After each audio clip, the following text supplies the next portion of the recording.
Hi guys, for today's video, I will teach you how to edit PDF file on your Android or iOS device. First, go to your browser and search DocHub.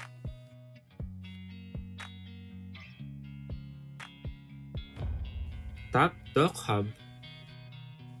In here, you need to sign in first. I already did, so now let's proceed. For your information, this website can be used in either Android or iOS device.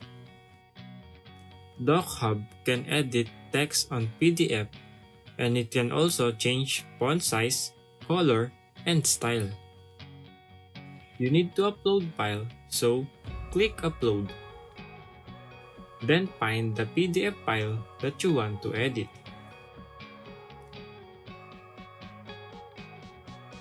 Wait for it to download. Then once it's done, you can now start editing.